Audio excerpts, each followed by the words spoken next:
Class 7 से उसके ऊपर ध्यान देना चालू कीजिएगा। अगर क्लास 7 तक उसको कुछ भी नहीं आता है तो भी टेंशन नहीं लेना है, पूरा बारूद भरा है उसमें। 7 से पहले पढ़ के क्या कर लिए आप? हमरा तो यादो नहीं है कौन सी था, एगो चैप्टर याद है नल एंड दमयंती अंग्रेजी का, और कुछ याद नहीं है। अरे उसमें आपको बैठ के सिखाता है कि 4 घंटा 5 घंटा सस्टेन कर लेते हैं कि नहीं। और आजकल का माई बाप सोचता है कि नर्सरी में नोबेल पुरस्कार ले ले अर्थशास्त्र का अगर ऐसा ना कोचले रहता है तो बचपना छीन लेता है। कोई एकदम नॉर्मल रखिए। क्लास 7 के बाद उसको टोकना चालू कीजिए। क्यों? क्योंकि अगर क्लास 7 पे नहीं सुधरा तो 8 में बिखर जाएगा, और 8 में किसी को भी सुधर जाना चाहिए। कक्षा 8 तक आपको हर हाल में सुधरना है, वरना 9th चौपट हो जाएगा। और सोचो 9th ऐसा है ना कि 9th चौपट हुआ तो 10 को चौपट करेगा। यानी ओवरऑल आपके लिए कहां से तैयारी करना है कि लड़का अगर क्लास 7 में भी है तो 50% भी मेहनत कर रहा है तो ठीक है, लेकिन जब क्लास 8 में गया तो अपना 70% फोकस करे। 70% समय पढ़ने में ना लगाए, मतलब जो टीचर बता रहे हैं उसको 70% कम से कम बुझा जाना चाहिए।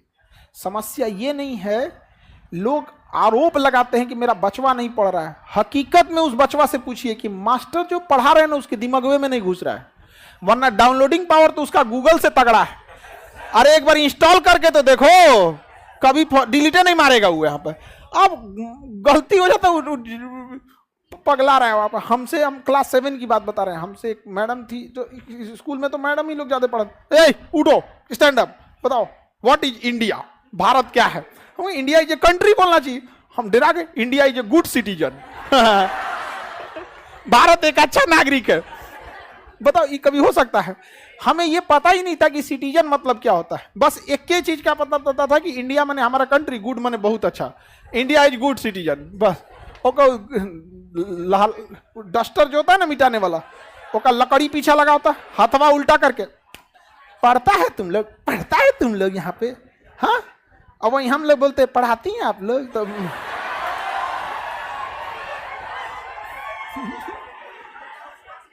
औरों कस के मार देंगे लोग। अरे मत पूछिए यहाँ पर। शिक्षक वही जो स्टूडेंट के दिल की बात को समझ जाए, नहीं समझे? बच्चों को पढ़ने आग भरा हुआ है, बस इस सबको समझ में तो आ जाए। लेकिन क्लास 9 के बाद गड़बड़ी नहीं करना है। क्लास 9 से गड़बड़ी हुआ तो खत्म कहानी। और क्लास 9 से अपने छोटे भाई बहन को शांति से बैठने ही मत दीजिएगा, पॉलिटेक्निक में झोंक दीजिएगा। ये मत कहिएगा कि तुम्हें पॉलिटेक्निक ज्वाइन करना है। हम लोग की जीएस सा तो हम लोग का कोई लेने देना नहीं था, हम लोग बीएससी करके बैठे हैं। वो तो पिताजी की स्ट्रेटजी ऐसी थी ना कि हम लोग जब क्लास 8 पास किए तो कहें कि अब तुमको गांव छोड़ देना है, अब तुम सैनिक स्कूल की तैयारी करो। तो क्लास 8 में हम माइंडसेट थे कि क्लास 9 में हमको कहाँ जाना है, सैनिक स्कूल में। अब नॉर्मल लड़का से अच्छा पढ़िएगा तब ना जाइएगा। अब आदमी कंपटीशन करने लगा, यहाँ पे 9th भी पढ़ना है, सैनिक स्कूल भी तैयारी करना है। भले उधर नहीं हुआ लेकिन कुछ तो सीख गए। उसके बाद कहें कि कोई बात नहीं, 9th में नहीं हुआ कोई बात नहीं, इससे अच्छा तुमको बताते हैं। पापा हमको ना बहुत अच्छा से संभलाते थे। हम फेल होते थे ना तो हमको एक बात का डर खुशी होता था कि दुनिया डांटेगी लेकिन पापा टेंशन नहीं लेगा। पापा कहते तो जो फेल होके आएगा तो पार्टी देंगे इसलिए नहीं कि हम फेल हो जाए, बट इसलिए कि डरते थे कि कहीं मरा वरा मत जाए। इसी सब ने हर माँ बाप के लिए आपसे कीमती दुनिया का कुछ नहीं हो सकता है। तो वो कहें कि कोई बात नहीं, सैनिक स्कूल से बढ़िया पॉलिटेक्निक है, तुम पॉलिटेक्निक कर लो। तो मैट्रिक में जब पढ़ते थे, मैट्रिक और साथ साथ पॉलिटेक्निक की भी तैयारी कर, पॉलिटेक्निक निकालना है। वो 10,000 रैंक आया, हाँ तो कहें कि कोई बात, हाँ 8-10,000 के आसपास आया। तो बड़े इतना याद रहता है बुढ़ौती में हम लोग कि कौन सी का रैंक आया था। उस समय तो मैट्रिक का रोल नंबर याद था अब थोड़े ना याद रहता है। लेकिन उतना तो हमको ये नहीं समझ में आ रहा था नहीं कि हो क्या रहा है मेरे साथ, लेकिन इतना समझ में आ रहा था, पिताजी को दिख रहा था कि इसका जो लेवल है वो एक मैट्रिक के लेवल से थोड़ा नॉर्मल उड़ गया। फिर 11th में तुम एक काम कर, एनडीए की तैयारी कर। एनडीए उससे जबरदस्त, देख लेफ्टिनेंट बन जाएगा इतना कम उम्र में, खटाक से लाल बत्ती की गाड़ी मिलेगी, ये वो। हम तो तैयारी कभी छोड़ना ही नहीं है।